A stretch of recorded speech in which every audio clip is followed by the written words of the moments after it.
messieurs, bonsoir, vous êtes sur la RTS, le journal de 20h, voici les titres.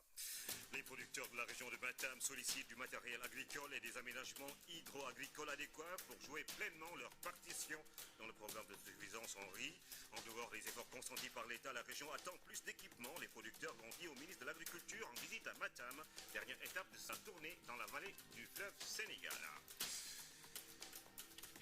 Ils ont fêté le 15 août comme à l'accoutumée, entre petites balades et en tour dans les boîtes de nuit. Dakar a baigné dans l'ambiance de l'Assomption. Certains ont même traversé l'océan pour rallier l'un des coins les plus insulaires de Dakar, Gorée. L'île Mémoire a refusé du monde. Dans cette édition, nous allons ensemble découvrir comment de jeunes séminaristes, futurs prêtres, passent leurs vacances avec quelques délices en famille.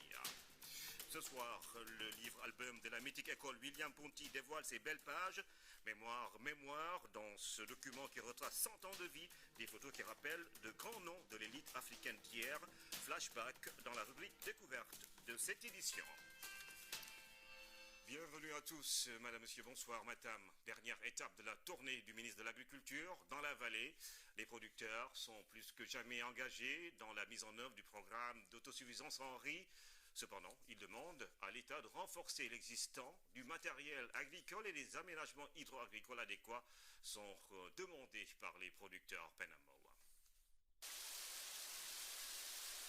Désormais, l'eau coule à Tchambé. Une lueur d'espoir est née chez les populations qui avaient d'énormes difficultés pour disposer du liquide précieux. Le village dépendait du forage de Ourossogui. Parfois, on restait des jours sans une goutte d'eau. Maintenant, avec ce forage, on est soulagé. C'est la satisfaction totale pour tous les habitants du village, résidents comme qui sont à l'extérieur. Et nous prions que ce projet-là puisse continuer, ça n'a fait que commencer. C'est une promesse que le président Macky Sall avait tenue ici à Tchambé, il y a de cela 4 ans. Le président avait promis lors de son accession au pouvoir d'amener directement à Tchambé un forage. C'est aujourd'hui quelque chose qui s'est réalisé. L'urgence, c'est d'abord l'eau, mais il y a également l'électricité. Donc notre commune, la commune de Ogo, bénéficie encore sur ce projet. Et je demande à tous mes collègues de soutenir le programme PUDC parce que c'est un programme de développement pour toutes les communes. L'ouvrage hydraulique a été mis en place dans le cadre du programme d'urgence de développement communautaire PUDC, lancé il y a 2 mois. Un système multivillage qui va desservir 6 localités pour plus de 3000 habitants. Les travaux ont démarré il y a de cela à peu près 15 jours. Et nous avons donc, avec l'entreprise sélectionnée, réussi le captage. Et donc, c'était le lieu aujourd'hui de faire la réception technique de l'ouvrage. En attendant, bien sûr, que le génie civil, notamment le château d'eau et les réseaux d'adduction d'eau, le réseau d'adduction d'eau qui est prévu, puisse se terminer dans les 3-4 mois à venir. L'hydraulique rurale, une des composantes du PUDC, il est prévu la construction ou la réhabilitation de 250 forages et châteaux d'eau. Le PUDC, c'est aussi la réalisation de pistes rurales entre Tchilogne et Bélé, toujours dans le département de Matam. Les travaux ont débuté sur un linéaire de 33 km. Les travaux ont démarré. La piste que nous avons en charge d'exécuter part de Tchilogne jusqu'à Bélé, en passant par Sareliou. Et c'est un linéaire de 33 km. C'est ça la longueur de la route. Pour ce qui est de sa largeur, après aménagement, la largeur sera de 6 mètres. Le délai qui nous est imparti pour exécuter la piste est de 8 mois. Mais avec la mobilisation que nous avons effectuée et les premières études menées, nous pensons pouvoir exécuter les travaux bien avant cette date limite indiquée. Il faut dire que ce tronçon fait partie du lot de pistes à construire dans la région de Matam. Et certains tronçons de pistes ne peuvent pas démarrer du fait du problème d'accès lié à l'hivernage. Mais aujourd'hui, nous avons eu la confirmation, par exemple, que la piste qui se trouve entre Bokiladi et Makagankel, de 12 km 500, aussi va débuter. Donc pour dire que autant nous avons des infrastructures hydrauliques, autant nous en aurons aussi sur des infrastructures pour le désenclavement de toutes ces zones au grand bonheur des populations, parce qu'il faut dire, on est aussi dans une zone pastorale, aussi une zone à forte activité agricole.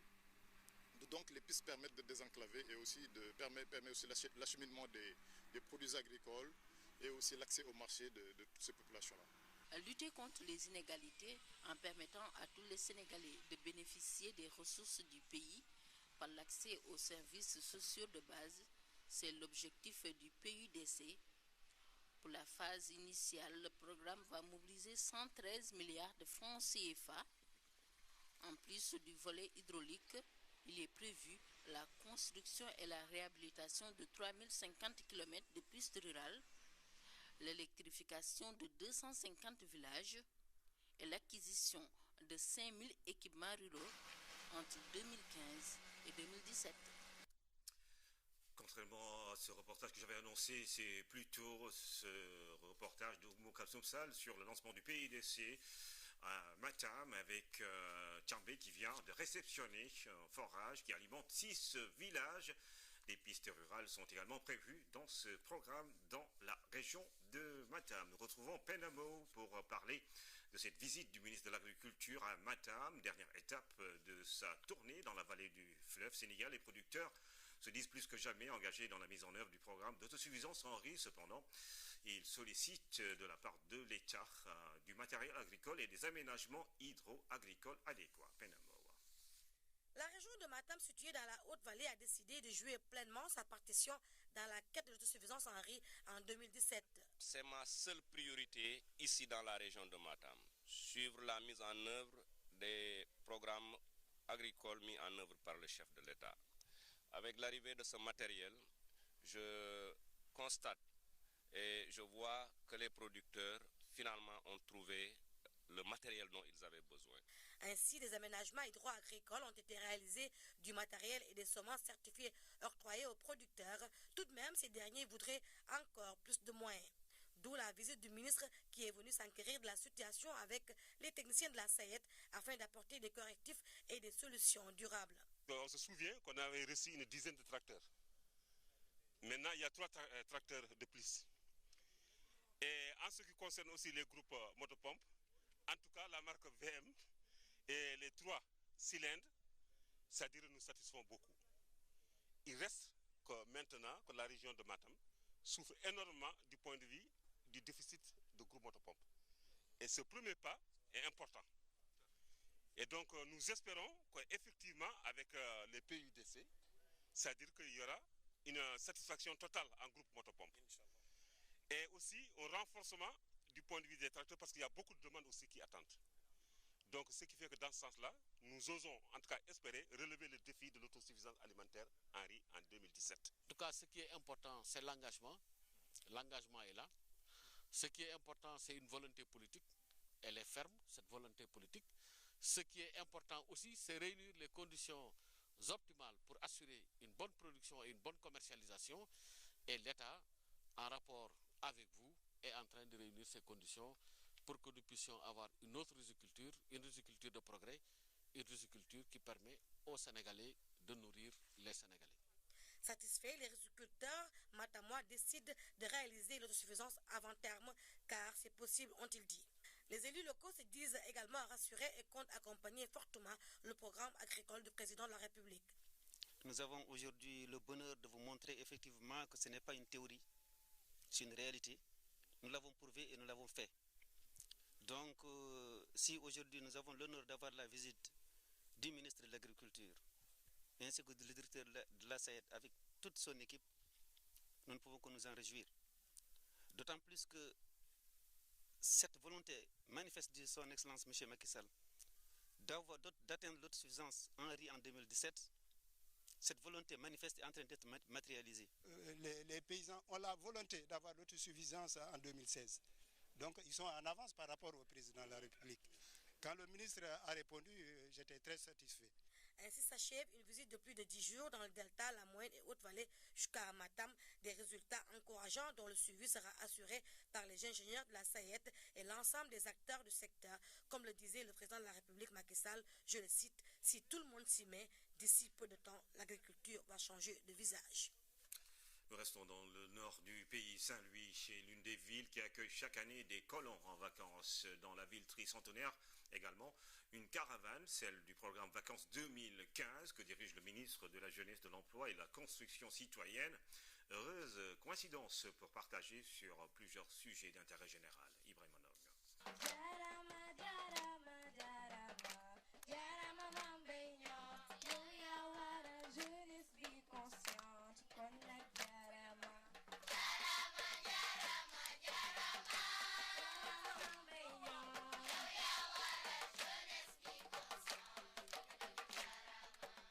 C'est une manière de souhaiter la bienvenue à leurs hôtes. Accompagné d'une forte délégation, le ministre de la Jeunesse, de l'Emploi et de la Construction citoyenne rend visite aux colons de la Direction générale des douanes. Devant les enfants, le discours est instructif. Si cette éducation est axée sur les valeurs citoyennes, l'amour que le jeune a pour son pays, le respect des institutions, comprendre le fonctionnement de notre pays, s'identifier au symbole de la République. Je pense que beaucoup de pays en sont arrivés à ce qu'on appelle développement de par le dévouement et l'éducation que ces enfants ont reçu. À cet âge, on a la possibilité de graver dans la mémoire de l'enfant des principes, des valeurs, des symboles. Et c'est au tour des colons de la Direction générale de la Société nationale d'électricité de recevoir Mamba Ignan. De la même manière, les enfants donnent le ton.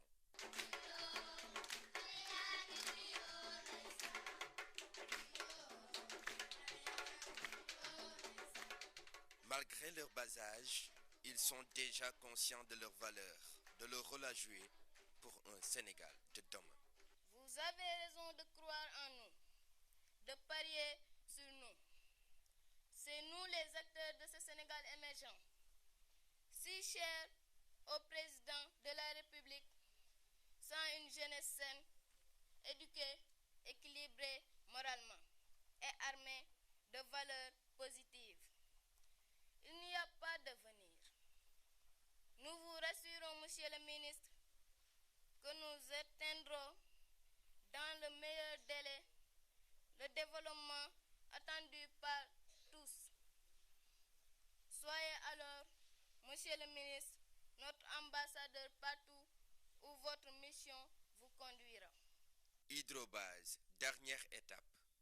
Ici, Mamba Ignan est venu présider la finale d'un match de beach soccer, non sans rappeler aux jeunes l'esprit civique qui doit guider au quotidien leurs actions. À la jeunesse sénégalaise de se mettre au travail, de ne pas baisser les bras, de croire aux projets et aux opportunités que le président de la République leur offre à travers le ministère et d'autres programmes. Certes, c'est difficile, il y a beaucoup de choses à faire à l'emploi. Il faut sensibiliser par rapport à la santé, il faut sensibiliser par rapport aux opportunités, mais il faut surtout sensibiliser par rapport aux valeurs citoyennes et aux principes républicains. Cette finale a été remportée par Medina Marmial face à l'équipe de Carrefour Corniche Club. 3-2, c'est le score final. De quoi passer une belle fête d'Assomption sur la plage d'Hydrobase. La Société nationale du Croissant Rouge du Qatar a offert un lot de couveuses et de machines à coudre à la Croix-Rouge sénégalaise, un don qui entre dans le cadre du renforcement de l'autonomisation des femmes. Cérémonie de réception organisée à cet effet. Voici le reportage de Fatima Tabanelba. Ces couveuses d'une capacité de 2000 œufs chacune constituent juste un échantillon du don que le Croissant Rouge qatari a offert à la Croix-Rouge sénégalaise. Une coopération qui s'inscrit dans le cadre de la promotion des femmes, une couche vulnérable. Nous voulons que les femmes disposent d'outils, de moyens pour asseoir elles-mêmes leur propre développement. Et c'est dans ce cadre que nous allons tout à l'heure visiter le centre de Sangalkam, un centre qui a été aussi équipé d'une vingtaine de machines par le Croissant Rouge du Qatar. Donc c'est aujourd'hui donc un moment important qui renforce cette coopération par la réception de cet échantillon de couveuses. La coopération entre les deux structures humanitaires jugées fructueuses dure depuis plus de 15 années. Qu'il y a une coopération pas accrue, mais une coopération annuelle avec la Société nationale à travers un programme bien défini chaque année. Par exemple, l'année passée, ça a été riche en événements. On a fait un séminaire ensemble. On a fait un partenariat pour, comment on dit, capacity building pour essayer de fortifier la société nationale, la solidifier. Le royaume qatari a eu également à faire d'autres gestes de bonne volonté. Il vient souvent en aide aux populations sénégalaises dans le but de l'amélioration de leurs conditions de vie. 40 ans après, le village de Djatok vibre au rythme du Boukout. Hier, c'était la cérémonie officielle en présence du gouverneur de Ziguinchor et du ministre-chef de cabinet du président de la République. Des milliers de jeunes Diola sont initiés à plusieurs valeurs dans le bois sacré. La cérémonie officielle du Boukout 2015 de Djatok a vécu.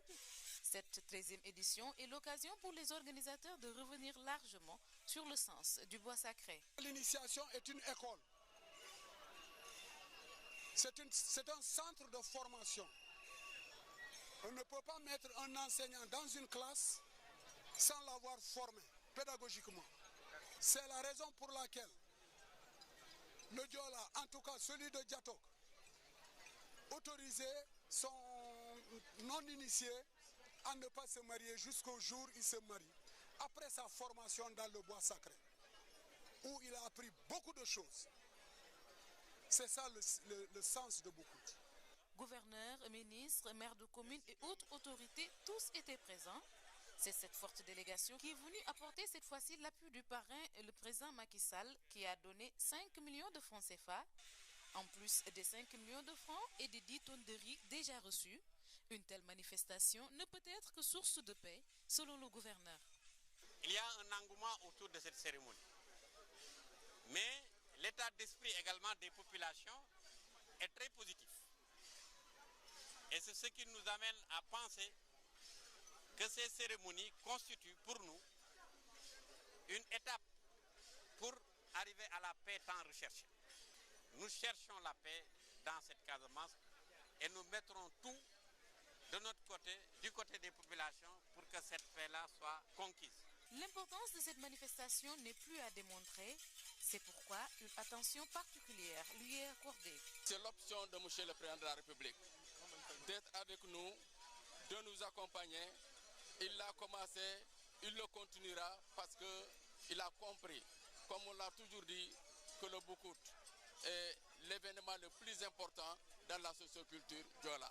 Les fils de Djatok sont venus de partout à travers le monde pour participer à ce Boukout qui n'a pas eu lieu depuis plus de 40 ans. Pour rappel, cette initiation est un passage obligé pour tout jeune homme Diola. Hier, c'était l'Assomption. Une de nos équipes s'est promenée à Dakar pour voir comment le 15 août s'est déroulé.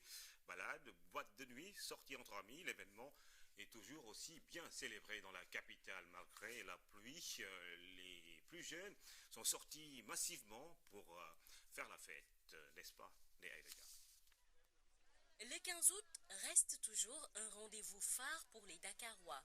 Qu'il pleuve ou qu'il neige, les plus jeunes sont là pour se défouler. Après 9 mois de dur labeur, c'est normal nous gagner une somme, genre faire une petite balade, libérer les esprits, changer d'air, voilà quoi. Cette année, la place du souvenir a refusé du monde. Malgré la pluie, ils sont venus nombreux et les raisons sont diverses. Ça vous dérange pas la pluie? Bon non, ça ne dérange pas, on est là pour fêter, tu vois, changer un peu des idées, jouer, travailler les filles, tu vois. C'est les 15 août, tu vois, aussi. Il y a une soirée, on est venu pour s'amuser, avec des copines, pour passer le 15 août. S'amuser avant la reprise des cours, c'est l'idée de tous, et cette fête d'Assomption offre plutôt un programme alléchant. On est 15 août, c'est la fête de l'Assomption.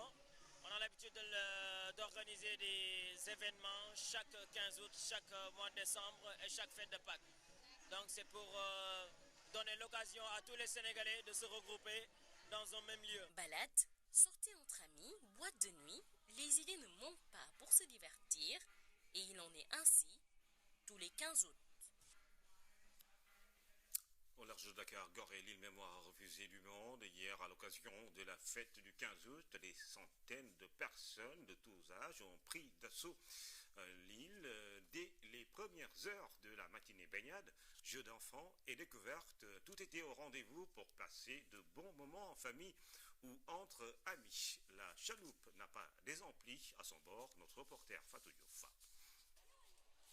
18h à l'embarcadère du port de Dakar, sur les Grands Roches, en ce jour de 15 août. À peine Kumba Castel a résonné, sous l'œil vigilant du commandant de bord, des centaines de personnes se ruent vers la chaloupe. Destination Gorée, l'île Mémoire. 20 minutes de traversée, tablette smartphone pour immortaliser le moment. De loin, on s'aperçoit que Gorée affiche déjà le plein. Au débarcadère, une longue file d'attente. La plage est noire de monde. Une ambiance bon enfant. Je me suis bien baignée, l'eau est bonne, c'est beau. Et c'est intéressant de voir où étaient mis les esclaves quand il y avait l'esclavage. Voilà. Ici, c'est beau, il y a du soleil. Il y a des restaurants. Il y a de la bonne ambiance aussi. Ouais. En famille, entre camarades ou en solo, tous sont venus profiter du beau temps et de la fraîcheur de l'île. Avec des camarades de quartier, nous avons décidé de venir nous distraire à Gorée et passer de bons moments. Avec la fin des vacances, les élèves n'hésitent pas à profiter de la belle plage de l'île de Gorée. Je viens ici tout le temps. J'adore Gorée, c'est super sympa. Les gens sont agréables et il y a beaucoup de monde, beaucoup de touristes. On s'amuse bien, c'est sympa. La majeure partie des élèves ou étudiants en vacances, puisque c'est bientôt la rentrée pour certains, ils profitent des derniers instants de l'été. On est venu ici avec les amis, avant que l'école commence, parce que nous qui sommes en école supérieure, ça va bientôt commencer pour nous. On profite du bon temps pour passer avec les amis et tout. Ça fait longtemps que je ne suis pas venue ici et ça a nettement changé. Et vraiment, je suis très heureuse de revenir ici parce que l'ambiance et tout, j'adore, vraiment. C'est la première fois que je viens jour 15 août. C'est la première fois que je passe la fête du 15 août à Gorée. Il y a une grande affluence et une très belle ambiance. En plus, on découvre un lieu mythique, l'endroit où s'est produit l'esclavage. C'est vraiment émouvant. Les mômes ont aussi leur bon coin, du trampoline, pour agrémenter cette belle journée.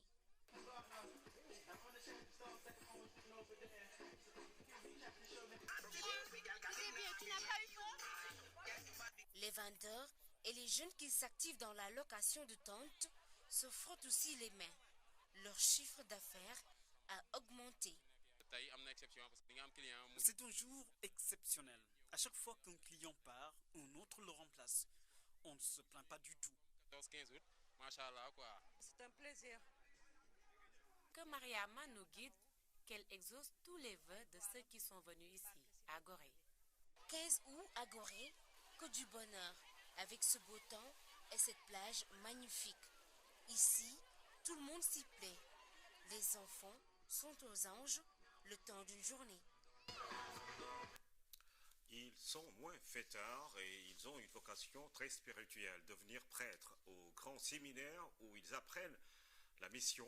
Ils baignent déjà dans l'ambiance de la foi et de la dévotion qui prévalent. Aujourd'hui, ils sont en vacances au sein de leur famille, même si la rupture n'est pas très grande et qu'ils continuent à servir Dieu, ils trouvent quand même le temps de laisser éclore quelques talents culinaires, par exemple. Ce sont les vacances des séminaristes. Suivez ce reportage assez alléchant de Aramdao. Derrière ces gestes experts, on pourrait voir la main d'un chef. Que non. Gabriel est un prêtre en devenir qui passe ses vacances dans la cuisine familiale. Presque aucun plat sénégalais n'a de secret pour lui. Le yassa, le kaldou, le soupoukandia, le mafé, le tchéboujen, tchébouer. J'ai commencé à cuisiner dès l'âge de 15 ans. C'est ma maman qui nous a tous appris à cuisiner.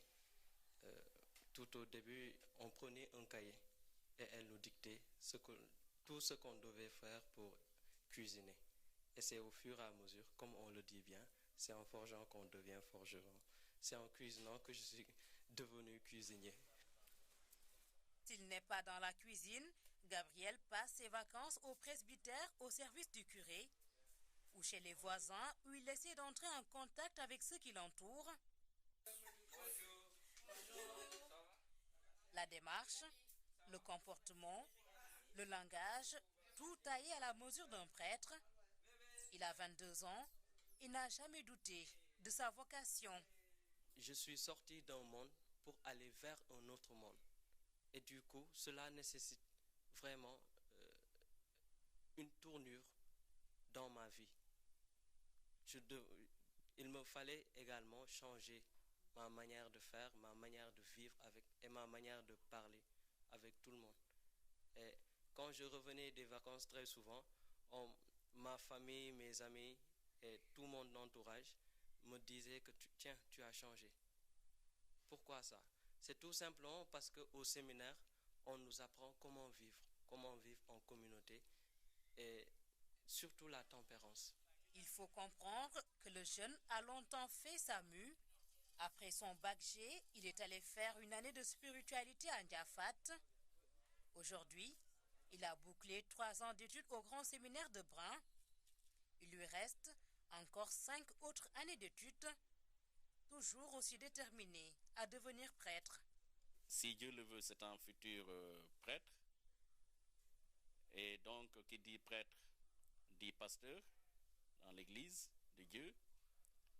Et il doit vivre comme les garçons, mais en modèle. Être prêtre, ce n'est pas une question de jeunesse, encore moins une question de vieillesse. Ce n'est pas une question d'âge. C'est tout simplement une question d'amour. L'amour que l'on ressent envers quelqu'un. Et ce quelqu'un, c'est qui? C'est tout simplement le Christ.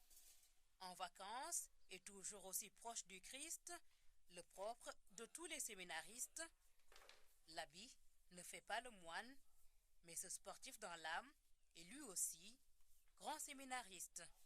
Je joue comme libéro, je joue comme 6 aussi, mais je peux jouer comme attaquant. Bon, en quelque sorte, je suis polyvalent.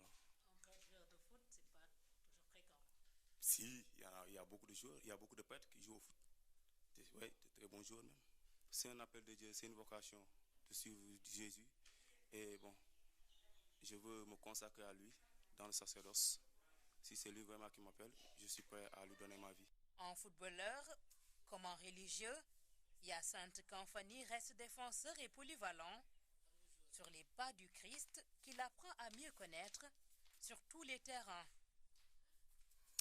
Démarrage ce week-end d'Oscar des vacances, l'émission de divertissement qui revient sur la RTS 22 ans après qu'a été enregistrée hier cette année. C'est une nouvelle formule qui est proposée aux jeunes. À côté de l'ambiance, la citoyenneté, le civisme, la culture générale sont parmi les épreuves. Ramilou Diop. Le déploiement des agents de la RTS dès les premières heures de la matinée annonçait déjà un retour en force. Oscar des vacances, nouvelle formule, a tenu les promesses. Un spectacle chaud bouillant garanti par un public fidèle au rendez-vous.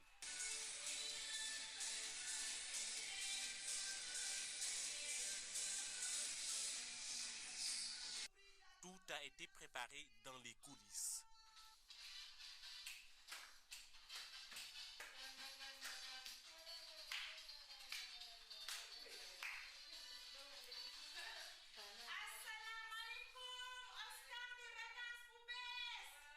Avant d'être parfaitement interprété sur scène.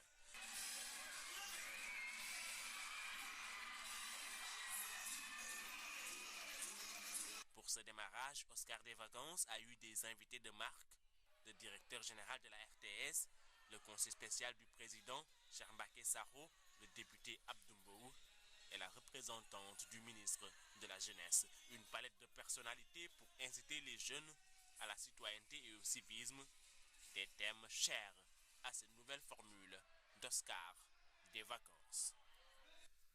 Nous parlons à présent de la visite au Burkina d'une délégation sénégalaise de l'USAID à travers son programme Gouvernance CP, l'objectif est de permettre